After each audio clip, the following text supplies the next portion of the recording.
Halo, kembali lagi di channel ini.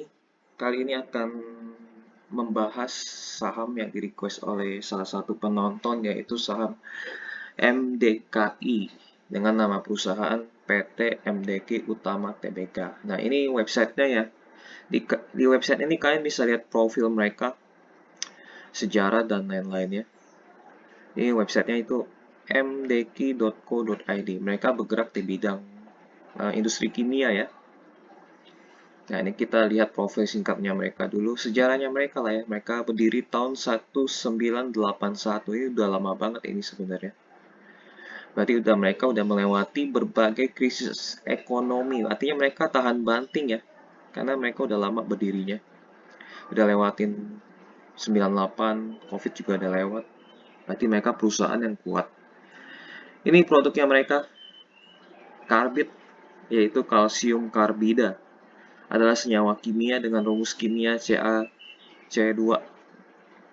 Gunanya untuk memotong, mengelas besi dan baja pada industri perkapalan, pertambangan, dan karoseri mobil, serta industri kecil. Ini produknya mereka ya, kimia. Nah, nanti kalian lihat lebih detail di websitenya aja. Aku hanya membahas singkat-singkatnya aja tentang produknya mereka. Kalian lihat secara detail. Ini jenis produk mereka. Ada yang dijual dalam drum standar ekspor, karbit dus. Nah, ini di mdk.co.id. Silakan lihat sendiri ya. Kita akan masuk ke profil singkatnya di idx.co.id. Mereka IPO di tahun 2017. Nih, mereka barang kimia dasar ya. Karbit jualannya. Karbit itu singkatan dari kalsium karbida. Oke. Nah, ini dia. Ini jajaran direksi dan komisarisnya.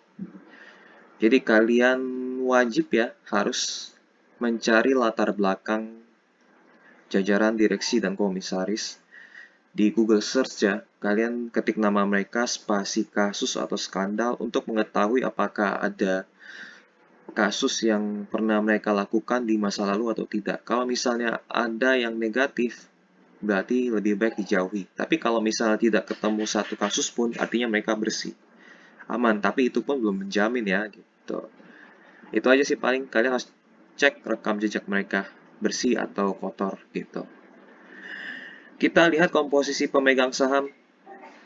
Nah, ini komposisi pemegang saham yang kusuka ya. Ada satu pengendali besar ya, yaitu PT MD Industri Investama sebesar 65%, dan masyarakat kecil yang 14%, 14,2%. Jadi komposisi yang aku suka itu harus ada satu pihak yang di atas 51%, ada pengendalinya. Dan ini ada nih, MD Industri Investama, dan jumlah di masyarakat harus sedikit. Nah, itu ideal menurutku. Ini berarti secara komposisi pemegang saham ini ideal menurutku ya, gitu. Dan menariknya di sini ada perusahaan-perusahaan lainnya ya yang ikut investasi. Budi Mulia Investama, Duit Tunggal Pertama, Mega Cipta Investama, Ciputra Corpora juga ada nih. Banyak banyak yang investasi di sini. Direksi komisaris, direksi juga ada. Terus ada nama-nama lainnya ini. Ini kemungkinan nama-nama orang lain ya. Oke, oke, oke. Sadikin, Sadikin. Ini kalian juga harus cari tahu ini pengendali di belakang MD Industri Investama ini siapa. Apakah keluarga Sadikin? Nah, kalian cari tahu ya. Ini di orang di belakang ini nih, PT MD Industri Investama. Tinggal cari di Google aja gitu. Oke, secara komposisi pemegang saham lumayan ideal, cukup bagus. Kita masuk ke laporan keuangan yang terbaru di kuartal 3, 30 September 2022. Nah, ini semua angka di sini dikali 1 juta ya. Ini karena disajikan dalam jutaan rupiah. Jadi kalau ini dikali 1 juta berarti artinya 184 miliar. Kita lihat di aset lancarnya mereka paling besar itu di uang cashnya ya, 184 miliar. Lalu yang kedua terbesar adalah persediaan. Ya, persediaan. Nah, persediaannya mereka di 120 miliar. Kita lihat nomor 7 persediaannya itu isinya apa aja. Apakah barang yang siap dijual atau masih bahan baku gitu kan. Ceknya di nomor 7 nih. Nomor 7. Nah, ini dia persediaan. Nah, ternyata paling banyak itu di bahan baku 90 miliar. Barang yang siap dijual hanya 16 miliar aja. Jumlahnya nggak besar, nggak banyak. Jadi tidak bisa uh, apa namanya, tidak bisa menambah uang cash secara banyak lah ya. Karena barang siap dijualnya masih sedikit, sekitar 16 miliar. Gitu. Jadi kita akan bandingkan aset lancar atau cash mereka dengan utang jangka pendek. Karena utang jangka pendek itu harus dilunasin di bawah 1 tahun, maka butuh uang cash atau aset lancar yang lebih besar daripada utang jangka pendek. Ya, ini sekitar 184 uang cashnya. Ini utang jangka pendek mereka, totalnya 76 miliar. Jadi bisa diatasi lah ya. Ini ada utang bank 13 miliar kecil, sisanya yang paling besar justru utang usaha. So far aman sih. Utang jangka pendeknya, di batas jangka pendeknya 76 miliar, sementara itu uang cashnya mereka 184 miliar. Jadi resiko mereka kecil di utang jangka pendek. Kita lihat utang jangka panjangnya. Utang jangka panjangnya juga kecil, 32 miliar. Jadi total utang mereka itu ya, total liabilitas mereka itu 108 miliar.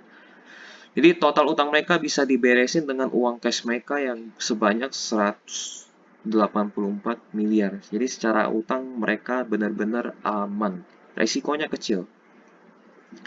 Kita beranjak ke bagian ini nih, ekuitas ya. Ekuitas harus lebih besar daripada liabilitas ya. Dan udah bagus, ideal ini. Jumlah liabilitas hanya 108 miliar. Ekuitas mereka 901 miliar. Ini besar. 9 kali lipat ya besarnya. Jadi ekuitas itu adalah uang investor. Uang investor dicampur laba. Jadi ini memang ini jadi kalau kalian beli saham itu sama dengan kalian beli ekuitasnya. Jadi kalau ekuitasnya lebih banyak daripada liabilitas artinya bagus gitu. Ini milik kalian semua nih kalau kalian investasi di MDKI gitu. Ini milik kalian semua. 901 miliar. Oke, oh ya, kenapa lebih bagus? Karena komposisi aset perusahaan lebih maksimal. Karena kalau dijumlahkan asetnya kan ini ya, asetnya 1 triliun. Jadi kalian memiliki aset sebesar 90% dari perusahaan MDKI ini. Kan sementara liabilitas hanya 100 ya. Kalian menguasai 900, artinya kalian menguasai 90% dari perusahaan ini. Itu artinya bagus. Semakin banyak semakin bagus. Oke, masuk ke laporan laba rugi. Kita lihat di omsetnya ya. Omsetnya mereka bertumbuh ya dari 2021 sampai 2022. Ini 30 September. Dari 291 miliar naik ke 345 miliar. Ini naik lumayan banyak. Di atas 10%, ini artinya bagus. Namun sayangnya beban pokok penjualan mereka naik lumayan banyak juga ya. Dari 229 miliar ke 282 miliar. Ini kita lihat ini naiknya gara-gara apa? Ini di nomor 27. Kita cari nomor 27. 27. Nah, ini dia beban pokok penjualan mereka naik di pembelian, bahan bakunya naik. Pembelian ya. Naik 2 kali lipat ya, hampir 2 kali lipat lebih tepatnya. Pemakaian bahan baku ini naik. Ya, ini mereka naik di bahan baku ya. Nah, sayang banget bahan bakunya naik. Semoga di tahun 2023 ini bahan baku bisa turun. Jadi omset mereka yang naik banyak itu tidak terbuang percuma karena bahan baku yang naik. Nah, kita kembali ke laporan laba rugi ya ini. Ini omset mereka naik banyak sebenarnya, tapi sayang banget mereka bahan bakunya naik. Akhirnya laba kotor mereka naiknya tipis dari 61 miliar ke 63 miliar. Ini tipis banget naiknya. Lalu di bawah-bawahnya dipotong biaya-biaya lainnya. Beban penjualan naik nih, 15 miliar ke 17 miliar, masih sedikit. Ini turun, turun, turun. Lumayan lah ya. Akhirnya laba bersih mereka ya, laba tahun berjalan, mereka turun 2 miliaran. Dari 23 miliar menjadi 21 miliar. Ini sayang banget. Mereka beban bahan bakunya itu naiknya lumayan banyak. Akibatnya laba bersih mereka turun. Padahal omset mereka naiknya lumayan banyak.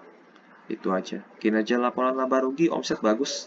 Sayangnya di ini mereka eh, harga bahan bakunya naik sehingga laba bersihnya turun. Turunnya tipis, nggak begitu banyak. Masih oke lah. Kita ke arus kas ya. Arus kas mereka negatif. Ini bahan baku ya. Pembayaran kas kepada pemasok naiknya lumayan banyak. Di tahun lalu kan masuk 313, keluar 240. Tahun 2021 maksudnya ya. 2022 masuk 372, keluar 330. Dipotong biaya-biaya lainnya, akhirnya mereka minus 10 miliar. Ini karena bahan bakunya naik nih. Mereka arus kasnya minus. So far yang lain-lain oke sih. Arus kas. Overall, laporan keuangan kuartal 3 mereka menarik ya. Meskipun ada kekurangan di bahan baku naik, tapi itu aku rasa bahan baku itu kan fluktuatif ya. Kalau misalnya bahan bakunya bisa turun, ya kemungkinan di tahun ini, di 2023 ini, laba bersih mereka bisa naik. Harapannya begitu ya. Semoga harga bahan bakunya ini bisa turun. Gitu. Overall mereka baik, utangnya kecil, uang cashnya banyak, omset naik. Gitu. Kita masuk ke kinerja tahunan mereka ya. Nih kita lihat, arus kas minusnya cuma sedikit sih, cuma hanya 2 tahun, di tahun 2014 dan 2022. Ini pun belum keluar kuartal 4. Semoga di kuartal 4 nih bahan bakunya bisa turun. Akhirnya arus kas mereka bisa positif. Arus kas mereka selalu bertumbuh ya, kecuali di 2022. Mereka IPO di tahun 2017, jadi ekuitasnya naik lumayan kencang dari 2016 ke 2017. Ini karena ada dana IPO yang masuk. Nah, ini dana IPO-nya masuk lumayan banyak nih. Dari 243 miliar menjadi 762 miliar. Nah, dana IPO masuk sekitar 400 miliar lebih lah ya. Masuk. Dan di sini mulailah perjalanan pertumbuhan ekuitas mereka kelihatan. Dari 2017 sampai 2021 ya. Nah, naik, naik, naik, naik, naik. Sayangnya di 2022 laba bersih mereka terkuras gara-gara bahan baku dan pembagian dividen mereka lebih besar daripada laba.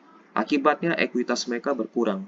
Jadi ekuitas itu bisa naik karena ada laba bersih yang masuk, namun ekuitas bisa berkurang jika ada pembagian dividen yang lebih besar daripada laba. Nah, ini akhirnya berkurang ya, 900 miliar menjadi 901 miliar. 905 ya, kurang jadi 901 karena dividen lebih besar daripada laba. Overall laba bersih mereka naik turun ya, kalau lihat dari sisi laba bersih mereka di 2016 sempat tinggi banget laba bersihnya, mungkin bahan bakunya turun ya karena fluktuatif, terus tiba-tiba di 2017 laba bersih mereka turun turun turun terus meningkat lagi di 2020. Berarti benar-benar ini pengaruh bahan baku sih. Kalau dari omset mereka terus bertumbuh ya, kalau kita lihat ya, sempat turun di 2019, naik lagi, naik lagi di 2022 ya, ini naik lagi 2000 ya, naik lagi nih, nanti di kuartal 4 mungkin akan naik lagi. Semoga bisa lewatin 2021, itu lebih bagus. Nah, ini kita lihat di ekuitasnya bisa turun karena apa? Kita bisa lihat di perubahan, laporan perubahan ekuitas ini di sini nih. Nah, ini laporan perubahan ekuitas, di tahun 2022 ya. Nah, ini dia. Ini ini ekuitas di tahun sebelumnya nih, 905 ya, 905. Nah, ini ada pembagian dividen, distribusi of dividend sebesar 25. Nah, ini laba bersihnya nih, total total pendapatannya. Jadi dividen lebih besar daripada pendapatan. Akhirnya ekuitas mereka berkurang menjadi 901. Nah, ya kan? Gitu. Jadi gampang lah ya baca laporan keuangan. Lalu secara valuasi di harga 188 mengakibatkan PE rasio mereka itu di 16,960 kali, dan VPBR mereka sebenarnya murah banget, 6, bukan murah banget sih, murah ya, 0,54 kali.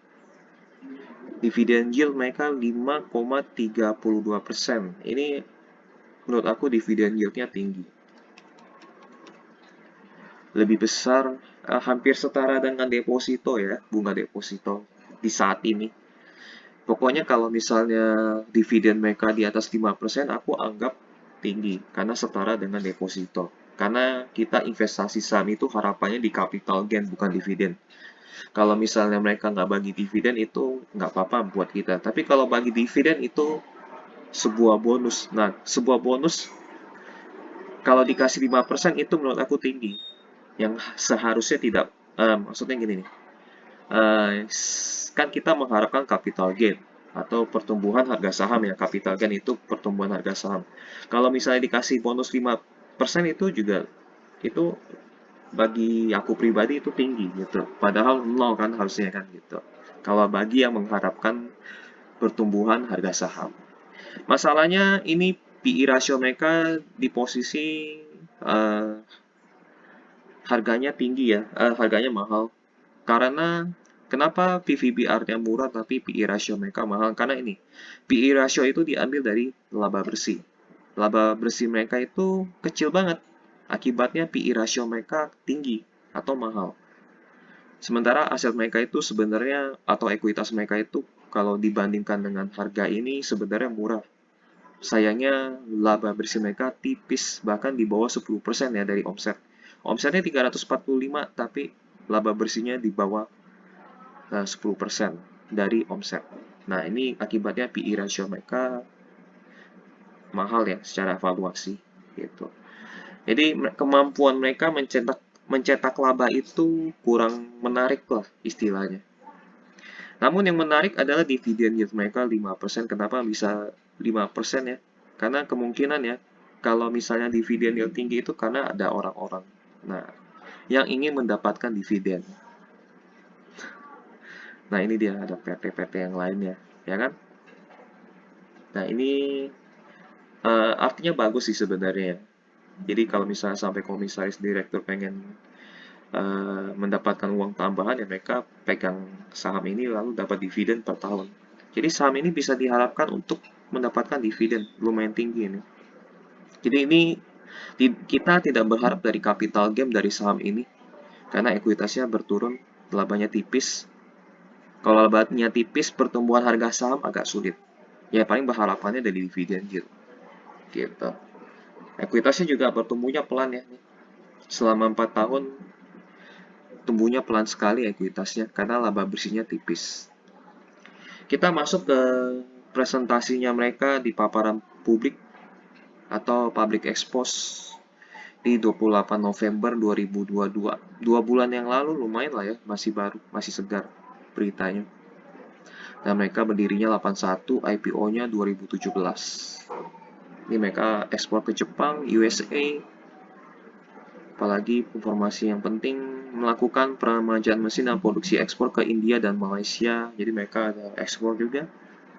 Oke, dan ini jajaran komisaris. Kalian wajib searching nama mereka ya. Ini kemungkinan dikendalikan oleh keluarga Sadikin. Jadi searching nama-nama mereka di Google Search apakah ada rekam jejak yang buruk atau tidak. Kalau ada berarti bahaya, kalau tidak ada berarti aman. Ini sertifikat. Nah, jadi mereka presentasi tentang sertifikat pertama-pertama. Ini produknya mereka. Bisa dijual dalam berbagai kemasan. Ada kualitas SNI, ada kualitas ekspor, ada yang dikemas pakai ini plastik. Nah, konsumennya ada ini ekspor mereka bilang. bengkel las, konstruksi, pabrik gas, pabrik baja, nikel, semester nikel, pabrik baja. Pemenuhan kebutuhan dalam negeri. Ya, kita lihat ya dari 2018 sampai 2021 kebutuhannya meningkat ya. Tunggu, ini 2018 19.000 ton, tapi ini turun, naik, naik, kuartal 3 turun, oleh MDQ turun. Ini turun sih. Oleh impor, eh, turun. Total turun sebenarnya ya, pemenuhan kebutuhan dalam negeri turun. Pemenuhannya ya, bukan permintaan, bukan penawaran, tapi pemenuhan turun. Berarti ini kenaikan harga dong ya, pertumbuhan omset mereka. Ini kan kuartal 3 2022. Ya kan, kita lihat omsetnya meningkat sebenarnya. Omsetnya meningkat. Nanti kita lihat di tanya jawabnya, ini sebenarnya omsetnya mereka meningkat. Namun di presentasi justru pemenuhan kebutuhan dalam negerinya mereka itu turun. Turun dari banding tahun sebelumnya ya. Turunnya lumayan jauh. Mungkin lebih banyak diekspor ya. Ini kan dalam negeri ya. Dalam negeri mungkin ekspornya lebih banyak. Penjualan domestik dan ekspor. Nah, ini dia. Nah, ini yang domestik warna biru, yang ekspor yang warna orange. Ya, semuanya turun sih. Secara volume ya mereka turun. Ini kan per ton, berarti mereka meningkatkan harga jual. Mereka meningkatkan harga jual, akhir omsetnya naik. Ini omsetnya naik karena harga jual, bukan karena volume. Karena secara data kita lihat mereka volume turun sebenarnya ya. Oh ini 1 tahun, sorry ini 1 tahun, 1 tahun, sorry. Ini 1 tahun, ini 1 tahun, ini 1 tahun, ini 1 tahun, ini hanya 9 bulan. Kalau dijadikan 1 tahun ini bukan turun sih sebenarnya, bisa aja meningkat gitu. Sorry, salah. Jadi ini 1 tahun, 1 tahun, 1 tahun, 1 tahun ini 9 bulan. Mungkin yang nonton sebelumnya ini ketawa-ketawa kali ya. Oh ini salah weh, 9 bulan weh gitu kan. Ya ini 9 bulan. Ini kalau misalnya tambah 5.000 ton meningkat sih sebenarnya secara volume gitu. Volume naik kalau misalnya konsisten di atas 5.000 ya, tambah 5.000 jadi 23.000. Kemungkinan bisa di atas 23.000. Nah, ini target 2022. Mereka targetnya justru konservatif ya 19.000, padahal di tahun lalu 19.244, tapi target mereka di 19.000 konservatif, tapi posisi sekarang itu 15.205, berarti butuh 5.000 ton lagi untuk mencapai 19.000. Sepertinya bisa lebih, tapi kita tunggu di laporan keuangan kuartal 4-nya. Bisa lewat atau tidak. Kemungkinan besar bisa lewat. Kinerja. Oke. Kinerja keuangan lewatin aja ya, tadi kita udah lihat sama-sama. Kinerja keuangan lewatin juga resiko. Kompetisi dengan karbit impor. Wah, ini musuhnya mereka karbit impor. Bahan baku impor lebih mahal, kan akibatnya beban nilai tukar rupiah terhadap US dollar. Beban nilai tukar rupiah terhadap, maksudnya apa sih? Bahan baku impor lebih mahal. Iya, memang lebih mahal. Akibat beban nilai, jadi bahan bakunya mahal karena nilai tukar rupiah. Jadi yang kita lihat di sini, ini karena bahan bakunya mahal karena nilai rupiahnya naik. Oke, tadi kan eh, rupiah sudah turun ya, rupiah sudah turun. Semoga ini bisa berkurang nih di tahun 2023. Semoga bisa. Tetap ini mereka tetap menghasilkan laba bersih sih. Biaya kontainer untuk ekspor semakin mahal. Nah, ini juga masalah utama. Masalah utama dan biaya kontainer sudah turun di kuartal 4 kemarin ya. Sudah mulai mendaki turun. Nilai tukar rupiah terhadap US juga udah turun. Berarti di tahun 2023 mereka ada chance untuk laba bersihnya naik. Pandemi COVID yang masih ada sampai ini juga udah mulai hilang. Jadi 3 poin ini udah mulai hilang nih ya. mereka ada chance pertumbuhan laba bersih di 2023. Ada chance ya, ada kesempatan pertumbuhan. 2023 ada kesempatan pertumbuhan laba bersih. Karena nilai tukar rupiah USD naik, artinya rupiahnya yang naik ya, rupiah ke USD naik, lalu biaya kontainer turun. Di kuartal 4 mereka udah turun sih biaya kontainer. Covid mereda.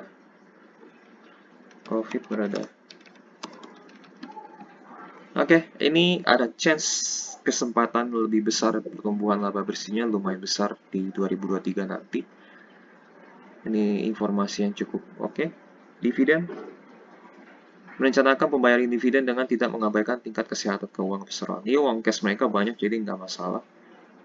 Jadi ini mungkin minus sebentar dan nanti akan positif lagi ketika laba bersih yang kuartal 4-nya meningkat. Nah, ini lumayan akan meningkat nih laba bersihnya karena di kuartal 4 biaya kontainer udah mulai turun gitu. Progress Project Carbide, ini namanya susah, desulfurizer, sulfur ya, desulfurizer, Carbide desulfurizer. Tahap 1, tahap 2, selesai September 2019 dan telah beroperasi normal. Yang tahap 2, pabrik baja ditunda menunggu kondisi perkembangan positif pabrik baja di wilayah Cilegon. Ini mungkin ada masalah ya, masalah apa kita tidak tahu, nanti tanya jawab. Pembangunan pabrik karbit desulfurizer tahap 1 di Gresik telah dilaksanakan dan beroperasi normal. Ini baru dikasih beritanya di tahun 2022 di bulan November. Berarti mulai aktif di 2022 ya. Sementara untuk pembangunan tahap 2 masih dipertimbangkan untuk ditunda menunggu perkembangan positif pabrik baja di wilayah Cilegon. Ini ada masalah apa ya? Nanti kalian cari tahu sendiri ya. Nah, ini desulfur tahap 1. Jadi mereka sedang ekspansi dalam masa ekspansi pabrik ya, yang mungkin bisa menambah pemasukan omset di beberapa tahun berikutnya. Progress Project Ferrosilica, rencana pembangunan pabrik ferrosilika di Rio Gresik dengan Rio Renjo Gresik dengan kapasitas 7.000 ton per tahun perlu ditunda, yang perlu penelaan lebih lanjut karena berdasarkan data terakhir ramalan para ekonom dunia dan adanya pandemi COVID menjadikan pelambatan ekonomi. Ini kita lihat 2023 sepertinya yang pandemi COVID sama pelambatan ekonomi sudah mulai menandakan tanda-tanda ini ya, yang positif.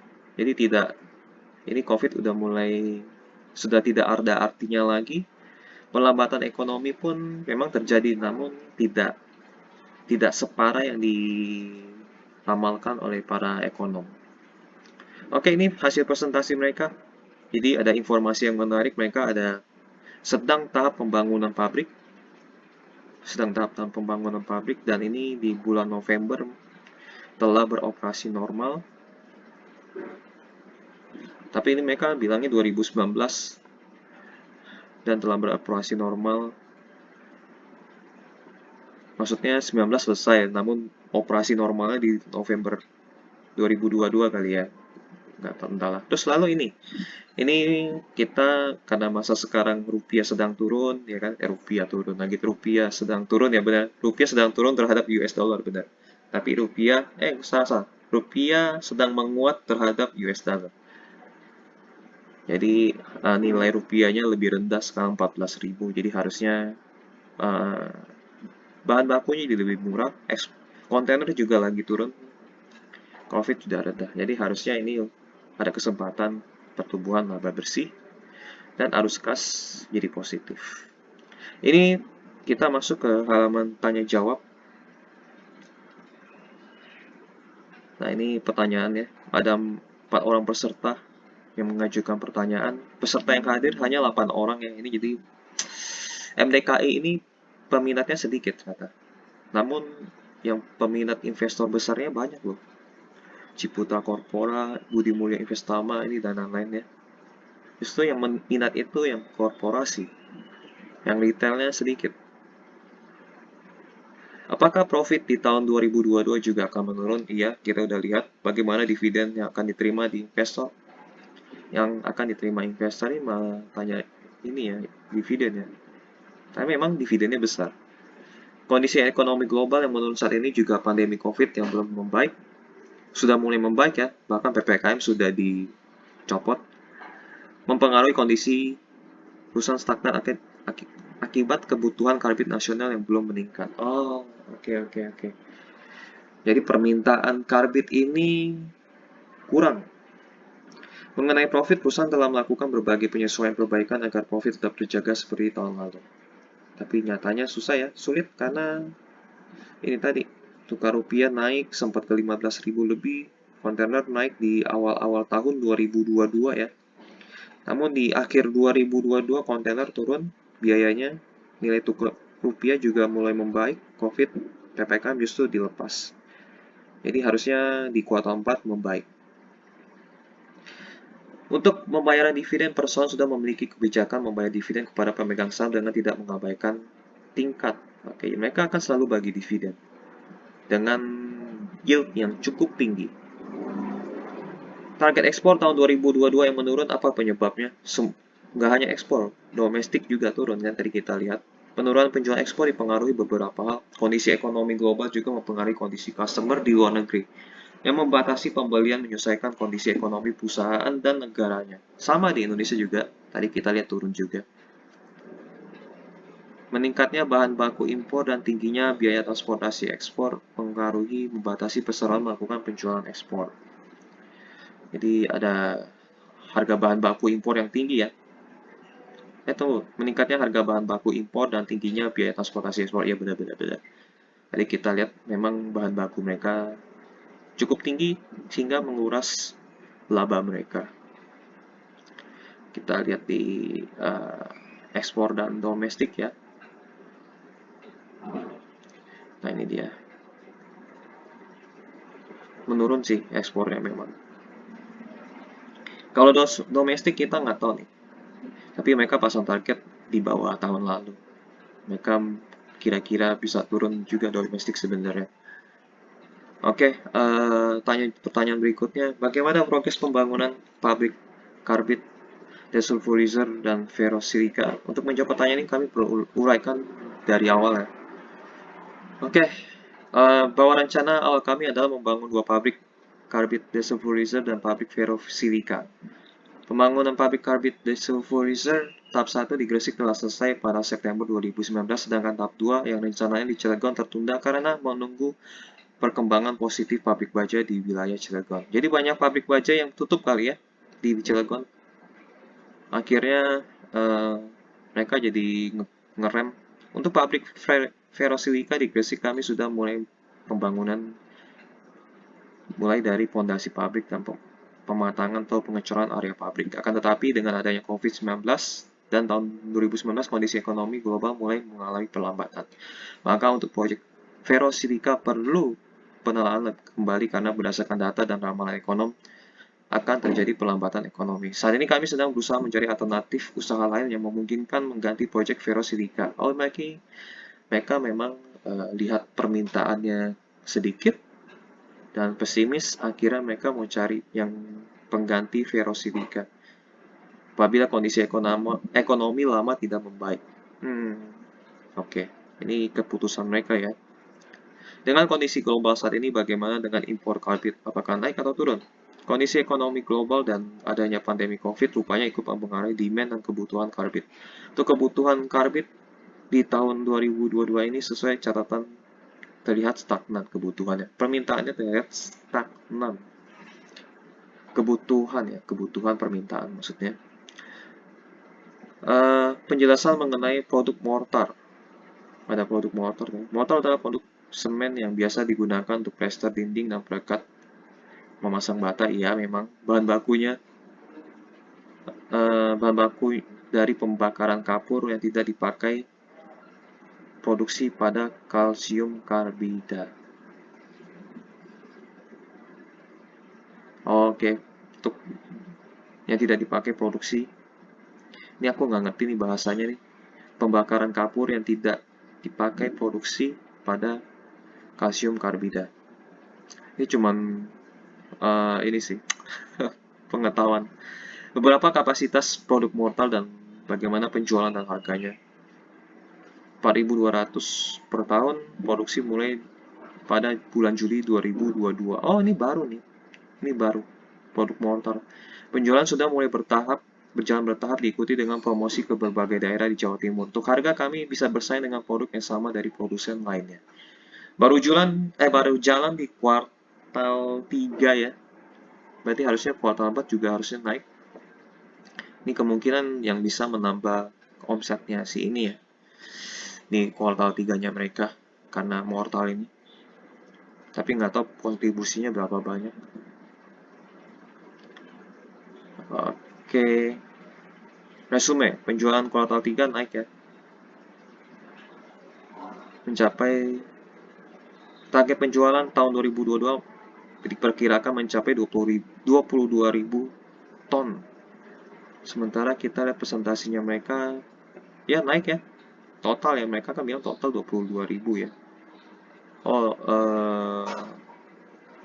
ini 14.000 ton sih kalau 2021 ditotalin. 5.000 plus 19.000 berarti ya 24.000, berarti di bawah ya. Menurun 9% dari penjualan tahun 2021. Secara volume mereka turun. Ya secara volume mereka turun, tapi benar sih secara volume mereka turun, tapi nilai jual mereka ya, omset mereka tumbuh kan. Omset mereka tumbuh. Volume mereka turun benar, mereka volumenya turun, tapi nilai jual mereka naik. Ya ini jumlahkan ya, dijumlahkan 24.000, tapi total mereka ini 22.000 ton. Turun 9,4%. Berarti benar-benar turun ya. Laba bersih kuartal 3 tahun 2022 mencapai 21.000 miliar. 21 miliar ya? 21 miliar apa 21 ribu? 21 miliar lah ya. Ya 21 miliar. 21 miliar dengan target laba bersih tahun 2022 diperkirakan 36 miliar. 36 miliar lumayan turun sih. Beda tipis 38. Nggak terlalu turun terlalu banyak. Turun 7%. Turunan ini akibatnya menurunnya ekspor. Ya, ekspornya turun karena naiknya harga bahan baku impor dan naiknya biaya kontainer untuk ekspor. Nah, ini sudah mulai pulih nih. 2023 mereka ada kesempatan. Pembangunan pabrik telah selesai 2019 dan telah berproduksi normal. Pembangunan pabrik Carbis Depository tahap 2 di Banten dipertimbangkan ditunda menunggu perkembangan positif pabrik baja di wilayah Cilegon. Ferrosilika di Gresik telah dimulai sejak 2019 dan tahap civil foundation, akan tetapi karena ada krisisnya global akibat adanya pandemi, proyek ini terpaksa ditunda. Kelanjutan proyek ini masih menunggu kondisi ekonomi menjadi normal. Kalau dipaksakan, dikhawatirkan merugikan investor. Hal ini yang menjadi pertimbangan perseroan. Wah, ini mikirin investor ya, karena investornya cukup banyak jajaran berderet di sini. Investor besar ya, bukan investor kecil ya. Untuk dividen, perseroan sudah memiliki kebijakan akan terus ya, akan membayar dividen. Oke. Oke, itu presentasinya mereka. Mereka sepertinya tampaknya perusahaan yang cukup loyal kepada para investor ya. Kita lihat ke historical harga saham mereka. Ini mereka sempat harga tertingginya di 400, tapi sekarang jadi 188. Mereka IPO di 2017 akhir ya. Nah, ini perkembangan harga saham mereka, bahkan di COVID mereka pernah di harga 130, naik lumayan ke 188. Harga sekarang ini, nah aku belum kasih ini ya, kasih kesimpulan apakah mereka di harga yang wajar apa murah. Kalau ini sih nggak mahal, ini aku pasang di harga murah. Harga valuasi mereka itu murah.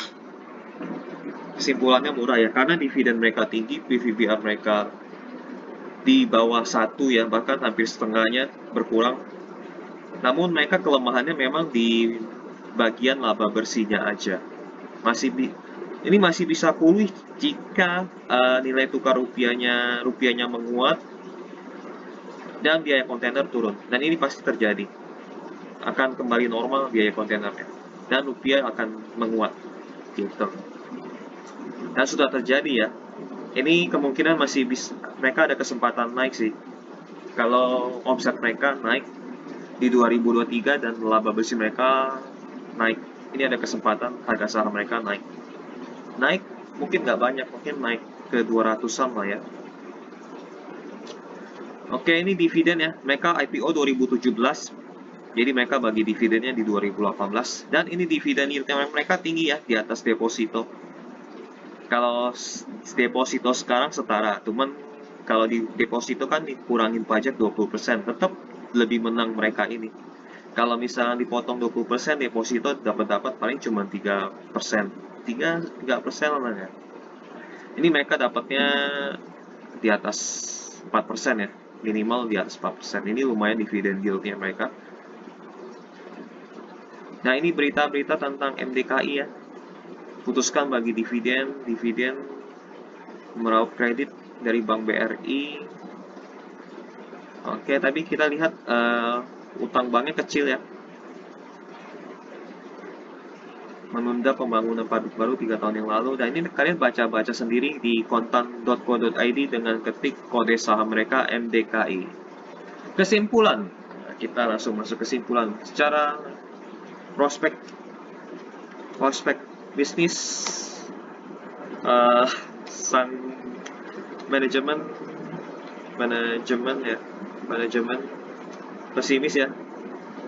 pesimis tentang bisnis mereka karena permintaan kurang menarik, kurang banyak ya. Lalu secara keuangan sehat, perusahaan sehat, utang kecil, uang cash banyak. Meskipun nggak terlalu banyak, tapi tetap melebihi utangnya mereka. Valuasi mereka murah. Kinerja tahunan selalu positif ya. Selalu positif dari sisi laba dan arus kas. Ya, minus-minus itu kita anggap aja nggak ada karena lebih banyak positifnya. Valuasi juga murah. Karena dividen yield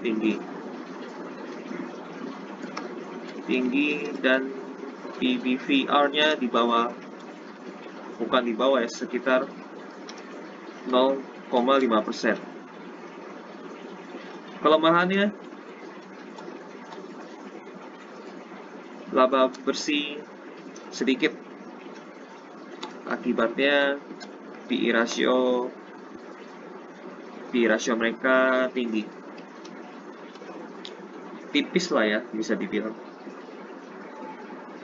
Kelemahan lainnya ya itu aja sih, kelemahan lainnya nggak ada ya. Paling tantangannya itu mereka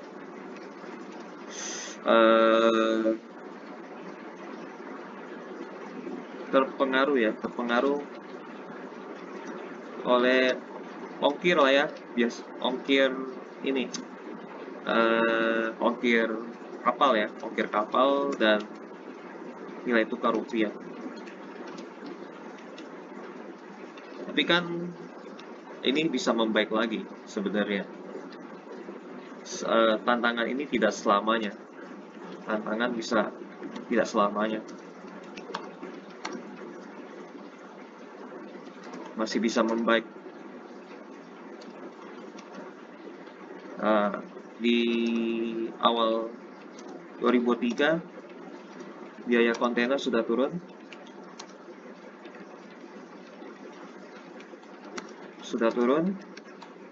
lalu nilai tukar rupiah menguat. Nah, berarti ada kemungkinan besar laba bersih naik ya di kuartal 1 2023. Ini ada kemungkinan besar ya, karena nilai tukar rupiah sudah menguat, ada kemungkinan biaya kontainer juga sudah turun, jadi ada kemungkinan besar laba bersih naik di kuartal 1 2023. Secara harga saham, ya ini sudah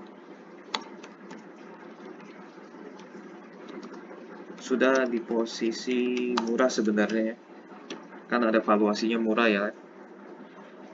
Jadi kesimpulannya like investasi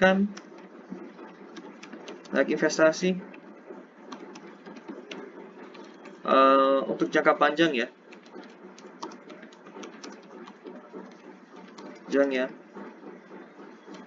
karena di dividen cukup tinggi di atas deposito ya, dan banyak investor besar yang ikut di dalam. Ini ada jumlah investor yang cukup besar ya. Nah ya, ada ini keluarga Sadikin terutama. Nah ini nama-namanya. Ada PT juga berupa korporasi. Jadi kalau mereka sudah invest ya kenapa nggak ikutan gitu kan. Jadi untuk jangka panjang sementara ini iya, untuk saat ini ya iya.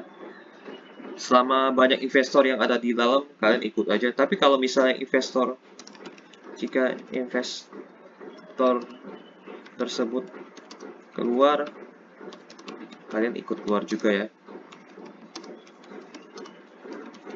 Ikut keluar aja kalau mereka keluar. Tapi kalau selama mereka masih di dalam untuk menikmati dividen ya kalian yang ingin menikmati dividen juga boleh gitu. Lalu untuk jangka pendek juga boleh ya,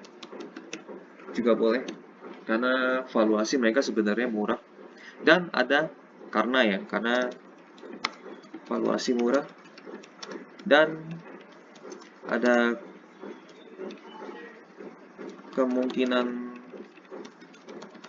kemungkinan besar kinerja